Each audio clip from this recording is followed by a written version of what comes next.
You know that exact feeling, right? When your inbox pings, you open up the email and you read those 5 dreaded words. Oh, we went with someone else. Yes, we went with someone else. And it just stings. But like, the part that really twists the knife isn't even just losing the deal. Right. It's who you lost it to. Exactly. Right. It's when you look at the competitor they chose and you know for an absolute fact that your product or service is just far superior. Yeah, your team is sharper. Your results are demonstrably better. And yet, somehow they still walked away with a contract. It's a universally frustrating scenario for sure. And I think it challenges this deeply ingrained belief we all want to hold on to, this idea that the market is a pure meritocracy. Right. We want the best to win. We are conditioned to believe that, if you simply build the best product, or if you are the absolute most skilled professional in your zip code, the world will just automatically beat a path to your door. But the reality of modern commerce is, well, it's far less romantic. Which is exactly what we are getting into in today's deep dive. Yeah. So we're looking at a really insightful piece of research today from Stella Pop, and it's titled, Why Customers Pick Your Competitor Even When You're Better. It's a great piece. It really is. Yeah. And our mission for you listening today is to decode the actual mechanics of why those, inferior competitors are winning. And more importantly, how you can reverse engineer your own visibility so that you become the obvious choice before a buyer even reaches out. Because the core thesis we have to establish right out of the gate is a little abrasive, and that is, the best company does not always win. Yeah, that's a tough pill to swallow. It is. More often than not, the business that is easiest to find, easiest to understand, and easiest to trust is the one that actually takes the prize. Quality absolutely matters, of course, but it only matters after you make the shortlist. If you aren't on that initial shortlist, your world-class expertise is essentially invisible. Okay, let's unpack this. Yeah. Because to figure out why that lesser competitor won, we kind of have to trace the steps backward, right? We need to look at the exact psychological and practical journey that the buyer took to find them in the first place. And the source material boils this down to a 3-step buyer journey. Yes. Search, scan, and reduce risk. Those are the 3 practical hurdles every customer clears when they need a solution. Okay, so search, scan, reduce risk. Yeah. And the overarching theme across all 3 of these is that buyers today are incredibly starved for time. Like, nobody is treating this like a master's thesis. Right. They aren't reading your, 5-page company history. No, not at all. When a buyer searches, they are looking for really quick semantic signals. They're scanning for ratings, professional photos, direct answers to highly specific questions. They just want to know, are you worth my time? Let's make this really concrete for you listening. Think about it like choosing a restaurant on a Friday night. Oh, that's a great way to look at it. Right. So imagine there's a phenomenal, Michelin-level restaurant in your town. The chef is an absolute genius. The ingredients are locally sourced. The ambiance is totally perfect. Sounds like It does. But they have absolutely 0 online reviews. Their Google listing has the wrong phone number. Yeah. And you literally cannot find a menu anywhere on their website. So they're a digital ghost. Exactly, a ghost. Now, compare that to a completely run-of-the-mill, mediocre, fast casual place just down the street. The food is, it's just okay. It's fine. Yeah, it's fine. But this mediocre place has a flawless app presence. They have hundreds of 4-star reviews, mouth-watering photos everywhere, and ordering delivery takes exactly 2 taps on your phone. I know exactly where this is going. Right. 9 times out of 10, that phenomenal hidden restaurant is going to lose out to the mediocre one. And if we connect this to the bigger picture, it highlights a really crucial psychological point. Customers do not pick the highly visible option because they are inherently convinced it's the absolute best in the world. Wow. Okay. So it's not about being the best? No, they pick it because they found enough accessible information to make a confident decision. The mediocre restaurant just eliminated the friction. Ultimately, this decision comes down to which company feels like the safest choice. A choice they can defend. Exactly. A choice the buyer can easily defend to their boss, to their partner, or, just to themselves.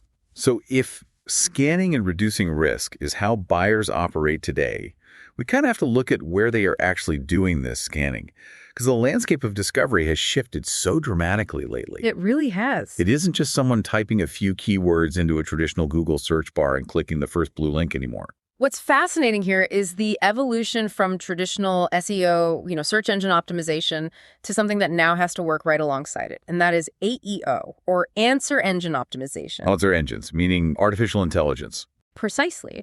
Buyers are increasingly bypassing standard searches altogether. Instead, they're asking AI tools like, who is the most reliable commercial plumber in Chicago for high-rises? Or, find me a SaaS platform that integrates with our legacy accounting software. Oh, wow. So they're treating AI like a consultant. Yes. And those competitors of yours who keep winning, they look more credible to these tools because their digital footprint is structured perfectly for an AI to read, summarize, and recommend. I want to pause on that because I think this is a massive blind spot for a lot of people. How does an AI actually, read a business? I mean, it doesn't have eyes. It can't appreciate a beautifully designed logo or, a clever pun in a headline. No, it can't. And that is the critical distinction here. Large language models scrape the web looking for specific semantic signals. They look for something called structured data. Structured data, okay. Yeah. Think of structured data as invisible, standardized labels that you put on your website's code.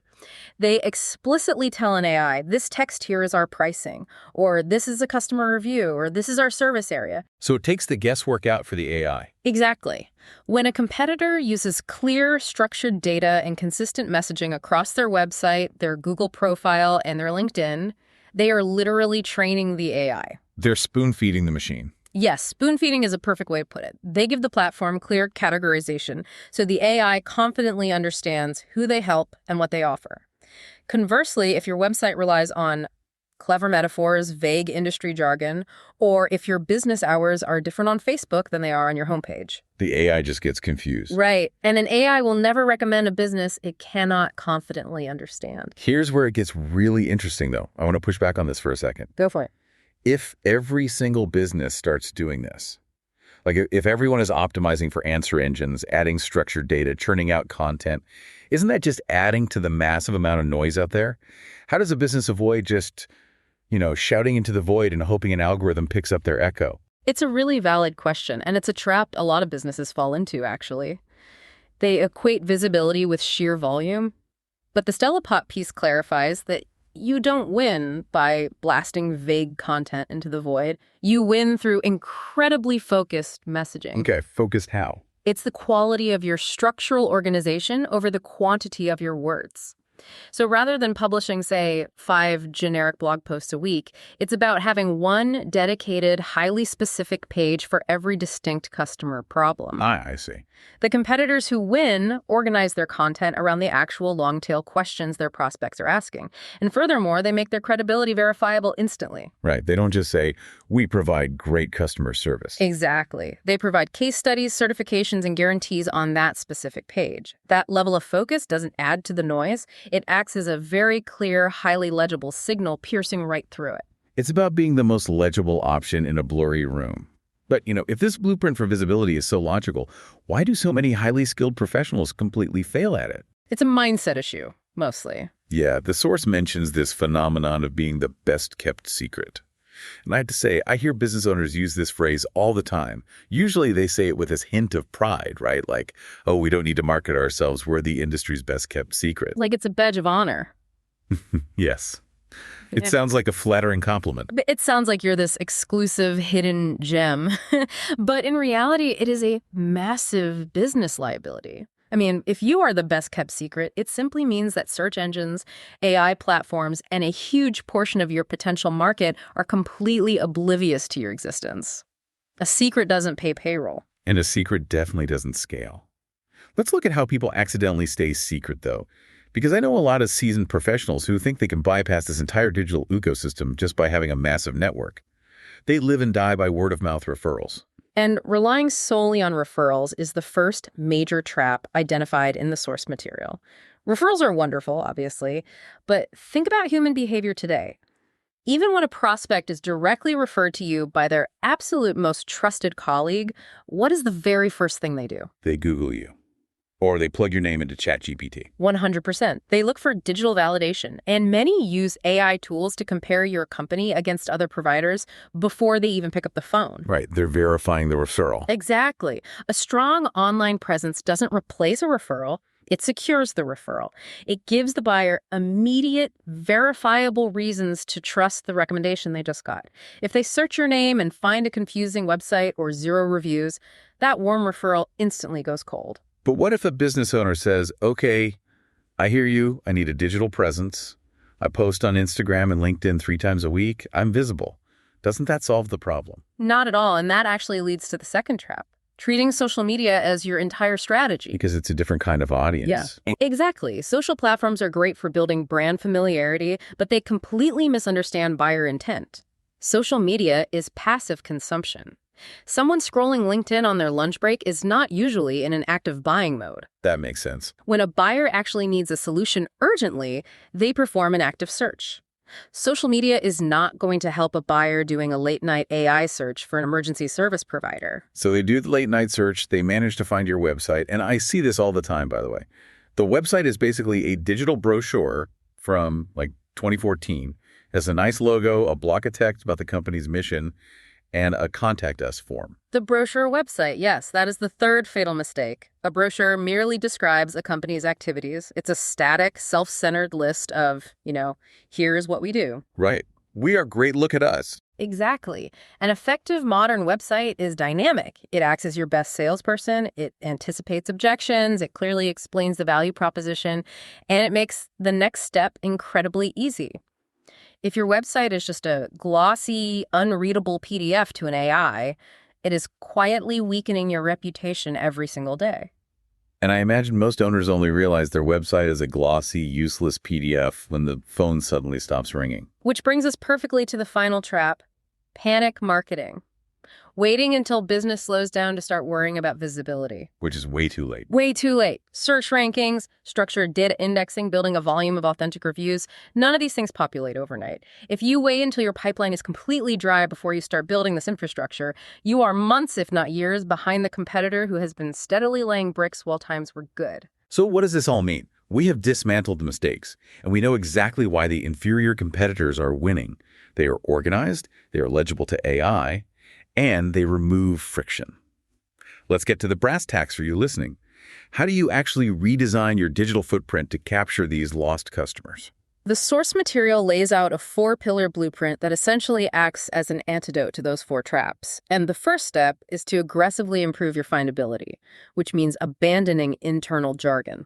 Give me an example of internal jargon versus what we should be doing. So an IT firm might call their service proactive network infrastructure optimization. Wow. A mouthful. Right. But the customer isn't typing that. The customer is asking an AI, why does my office Wi-Fi keep dropping during Zoom calls?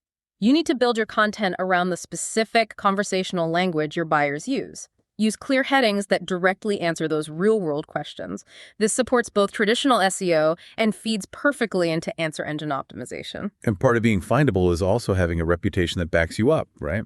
Exactly, which requires a sustainable, automated process for gathering reviews.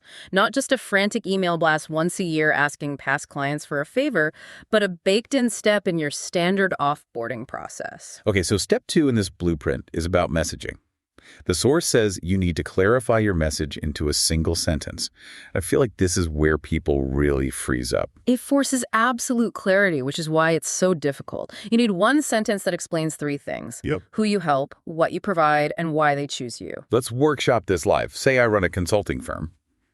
A bad one-liner, the kind of jargon we just talked about, would be something like, we leverage synergistic paradigms to empower modern enterprises. Which means absolutely nothing. Nothing at all. A human reads that and rolls their eyes, and an AI reads it and literally cannot categorize what industry you are even in. Okay, so let's try a good one. How about, we help mid-size accounting firms automate their data entry so their CPAs can save 20 hours a week. Boom. Perfect. Who you help. Mid-size accounting firms. What you provide. Data entry automation. Why they choose you. Saving 20 hours a week. It is bulletproof. And what do you do with that sentence once you have it? You deploy it everywhere. Your homepage, your LinkedIn bio, your Google profile. That rigorous repetition is what trains AI tools to accurately categorize your company. No more mixed signals. Love that. Step 3 in the blueprint is strengthening your proof. And this goes right back to reducing the buyer's risk. You have to make your experience visible. Do not make your prospects play detective. If you claim to be the best, show the receipts immediately. Receipts like what? Case studies, verifiable certifications, authentic photos of your team at work, not those weird stock photos of people shaking hands in a bright boardroom. Right, nobody believes those. Exactly. The goal is to make your claims so easy to verify that the buyer feels completely safe. Plus, detailed proof provides search platforms with factual data to draw from when answering queries about your expertise. Show the receipts up front. Makes total sense. And a final piece of the blueprint. Stay present. The reality is, many buyers are not ready to pull the trigger the very first time they discover your business. They might be researching for a budget cycle that doesn't start for another 6 months. So you can't just rely on them remembering you from one good web search 6 months ago. No, you need a steady, low-friction marketing presence. Helpful emails, an informative newsletter, thoughtful follow-ups. This keeps you top of mind without being annoying. Because when that buyer's need finally escalates from, research to urgent, the company that has remained a familiar, helpful presence is almost always the one that gets the contract. Steady consistency beats occasional, desperate bursts of marketing every single time. To bring this all together for you listening, you do not need the biggest budget in your industry to win. You don't necessarily need the loudest, flashiest brand. But you absolutely need a legible system. Your incredible expertise, your superior product, your brilliant team, all of it is completely useless if it remains hidden from the AI tools and the platforms that buyers are relying on to make their decisions today. Quality is the foundation, but visibility is the door. And if buyers cannot find the door, they can never experience the quality inside. That's incredibly well said. And this actually raises an important question to leave you with, especially as we look at how discovery is evolving. We talked earlier about structured data, those invisible labels that feed information to AI. Right. If AI platforms are rapidly becoming the new ultimate gatekeepers of our online credibility, scanning our data and answering buyer queries before we even know a search is happening, how will our very definition of trust change? Wow. When we start relying more on a machine's synthesized summary of a business than on traditional human word of mouth, what does that mean for the future of how we choose who to do business with? A machine synthesizing trust. That is a heavy, very fascinating thought to chew on. Until next time, make sure your digital door is easy to find and keep diving deep.